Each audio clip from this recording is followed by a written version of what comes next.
2024 has been light on superhero movies, but we started the year off with a laugh, and we're going to be ending with one as well, as Kraven the Hunter rounds out the offering of the tights and cape fare by releasing in the heat of the holiday season. But that wasn't always the case. Okay, Kraven the Hunter producer says Spider-Man spinoff moved to Christmas because Sony expects audiences will want to watch it over and over again. But this is also the same Sony executives that thought that you would go and see Madam Web and you're going to like it so much, you're going to go again. Because remember, that's how superhero movies kicked off at the beginning of the year, going, oh God, how bad could things ultimately get? Oh, those were such better times. But we'll see if we'll get this level of hilarity with Kraven in a few weeks' time.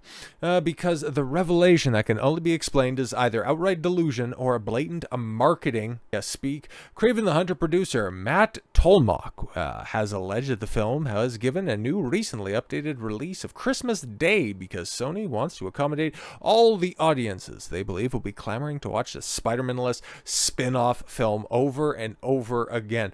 Yes, the Sony Spider-Man universe sans Spider-Man, and now apparently sans Venom, your only reliable draw in this little goober money laundering projects. I don't know, man. Are you making films or are you just wasting money? Anyways, Tolmach, who served as a producer for Sony on every one of the wall crawlers, solo and villain spin-off films since 2012's Amazing Spider-Man. God, that movie sucked. Emma Stone was Gwen Stacy. You had Dennis Leary, their cop dad, and Andrew Garfield just wasn't ready for that role. Anyways, offered this baffling reason for Kraven's scheduling shuffle during a May 2024 interview given to Collider's Steven Weintraub in promotion of his upcoming Apple TV series Dark Matter. Asked by Weintraub if he could provide any insight into the move, the producer explained, Kraven moved to Christmas because we're excited about it, and Christmas is the best release period there is. Well, no, not really, but okay.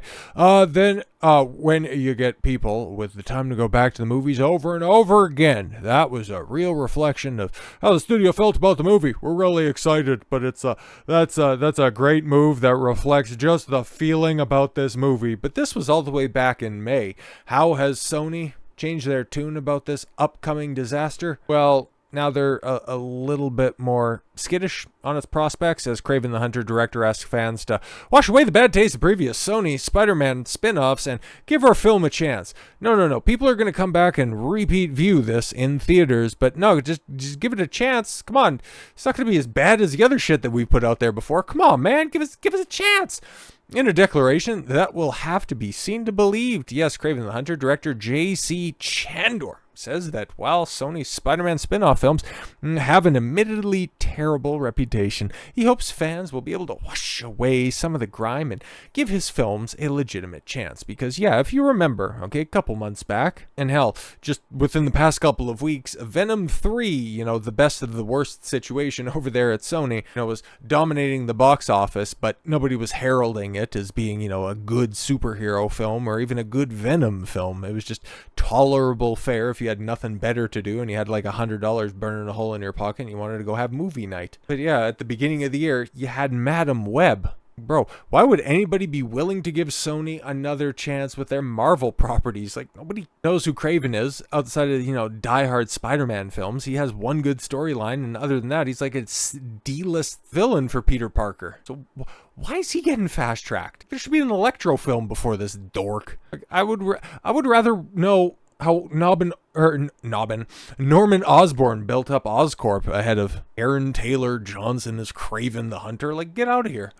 Chandor, whose prior filmography includes such films as Margin Call, A Most Violent Year, and Triple Frontier. If you haven't heard about any of those, bro, we've got the full cast and crew, and it's interesting how Russell Crowe was going to be playing somebody in a Marvel film when a couple of years ago he was playing somebody in a Marvel film, but that was proper MCU. This is just, well, whatever you want to call Marvel's nonsense. But J.C. Chandor, you take a look at this guy's filmography, and it literally reads like a venerable who's that to the industry. Because, yeah, he's more or less known as a producer, less so as a director, because his upcoming fare, Kraven the Hunter, and then he's going to be following that up with a couple of TV spots. And well, it's not about what you're doing in the future, it's about how you got the job to begin with. And yeah, he did Despacito. It was a short film in 2004, and the Triple Frontier came out in 2019, but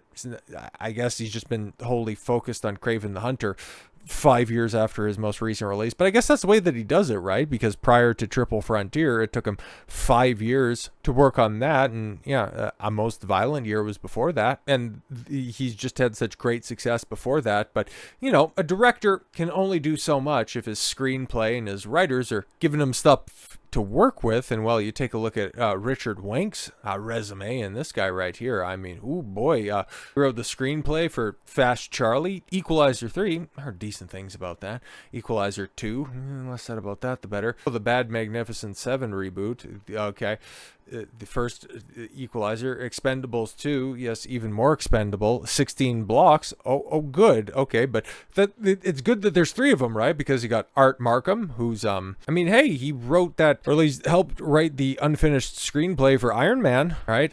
Punisher Warzone, okay, well, you get credit for that one, but Transformers The Last Night, Men in Black International, and Uncharted, yeah, not great. And then Matt Holloway, yeah, it looks like he's, Art's partner in crime here, because yeah, they all worked on the exact same stuff. So yeah, why would we be willing to give you guys the benefit of the doubt when we can take a look at what you have provided the industry to begin with and draw very logical conclusions?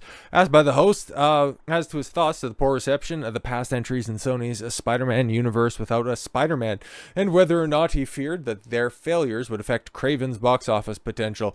Chandor asserted, "I don't want to get into the nitty-gritty of it, but here's what I'll have to say. For me as a filmmaker, my number one goal, especially, quite frankly, over the last couple of years, okay, how many more cliches do you need to throw over the top of this?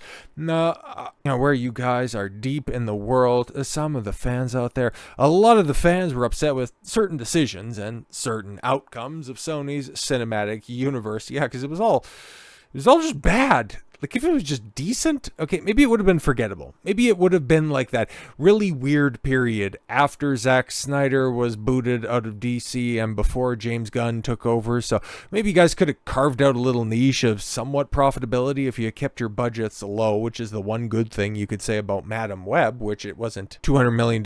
I think it had like a budget of $80 or $90 million. It still lost money, but it didn't lose like a lot of money. It wasn't a Marvel's level failure. I'll just leave it at that. But no, if you just would have put out something decent, or hell, let's just even put it this way. If all of your offerings, okay, would have been Morbius, Madam Web level fare, people wouldn't have been jonesing for any more entries, but at the same time, they would have at least been memorable as being good meme films. Could we agree on that? But no. You've just decided to put out a cinematic equivalent of wet cardboard. Congratulations. But going back to what the director has to say about this, then with other films, they've gone on to be tremendous successes. I just can't point to anything under the Sony umbrella outside of what, the first Venom movie for some inexplicable reason. So there's been there's been a mixed success rate. People have got to give us a chance and come out and support this film and literally try to wash away some of the other stuff that's happened. Give our film a chance, putting a final stamp on his thoughts. Chandor added, and I think they'll realize that we've done everything we can give them a pretty fun story. You'll see when the movie's over, there's a potential for a lot of good things to happen, but my goal was to isolate our movie, protect it, and just tell a damn story. And then we'll have opportunities to do a lot of fun things. Now, here's the thing, man, okay? I don't have high hopes for this film. I don't imagine anybody really has high hopes for this film. Sony just not wanting to miss out on having, a big release in the Christmas season is probably a big reason why this ended up just getting kicked down the road to the end of the year. They knew that they had an open lane with Venom, and that would be a big enough name to, draw some people to the theaters, and that gamble right there ended up working out for them. They just think that they can, bamboozle people just walking into the theater to, get a ticket to Kraven? I guess. Maybe they'll see a superhero film. Kraven, Marvel, yeah, sure. They're at least, they might not be good, but at least, it's a way that we could spend some time together. The kids will like it or something like that. Maybe you could bamboozle enough people in that direction. That's kind of what he's thinking. But after reading that stuff, it's not like I'm rooting for the film or thinking that it's going to be good, but at least from the director, he's enthusiastic about his movie. He kind of knows that, yeah, there's a reputation surrounding it, but we're trying our damnedest. It's just unfortunate for him. We see your cast and crew, and we know what their damnedest is, and yeah, we're not that enthusiastic. So Kraven coming out on Christmas Day. Will anybody notice? And will this reverse the fate of Sony's a Spider-Man-less, a Spider Universe? Yeah, I don't really think so, bro. So with all that said, thank you all very much for the gift of your time. I've been Don Consuelo. I want you to follow your gut and get after it. Take care, everyone.